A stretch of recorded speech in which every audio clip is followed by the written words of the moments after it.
इसलिए बाहर से अत्यंत मीठा बोलने वाला व्यक्ति अंदर ही अंदर शत्रु का भाव भी रख सकता है। इसीलिए सोच समझकर ही किसी पर विश्वास करें। श्री कृष्ण कहते हैं, अगर आपके जीवन से गलत व्यक्ति नहीं जाएगा तो सही व्यक्ति का आगमन नहीं होगा।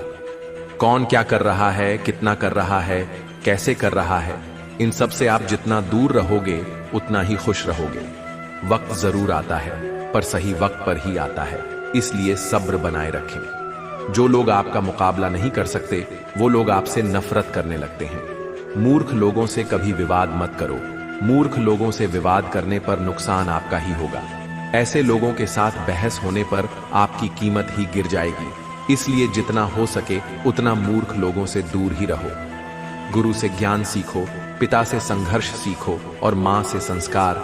बाकी जो बचा है वह दुनिया सिखा ही देगी। जहां जिसका दाना रहता है समय उसको अपने पास बुलाता है। कोई किसी के हक का नहीं खाता। केवल दो चीजों से संसार सारे रिश्ते खो देता है, एक गलतफहमी और दूसरा इंसान का अभिमान। भीड़ हमेशा उस रास्ते पर चलती है जो रास्ता आसान लगता है, लेकिन इसका मतलब यह नहीं कि भीड़ हमेशा सही रास्ते पर चलती है। अपने रास्ते खुद चुनिए, क्योंकि आपको आपसे बेहतर और कोई नहीं जानता। मन से ज्यादा उपजाऊ जगह कोई नहीं, क्योंकि वहां जो कुछ भी बोया जाएगा बढ़ता जरूर है, चाहे वे विचार हो, नफरत हो या फिर प्यार।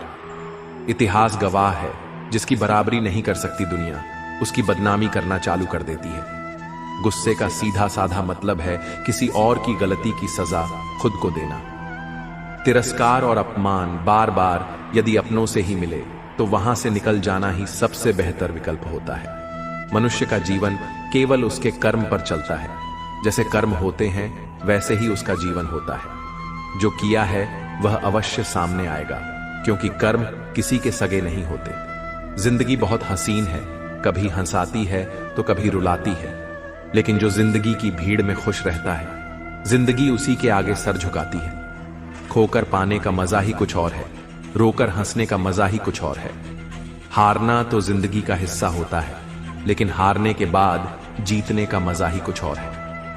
अच्छा बनने के लिए किसी की नकल करने की जरूरत नहीं, खुद इतना अच्छा बनो कि लोग आपकी नकल करने लगे। पके हुए फल की तीन पहचान होती है, एक तो वो नरम हो जाता है, दूसरा वे मीठा हो जाता है, तीसरा उसका रंग बदल जाता है। जिसमें ये लक्षण ना हो वह कभी भी पका हुआ नहीं हो सकता।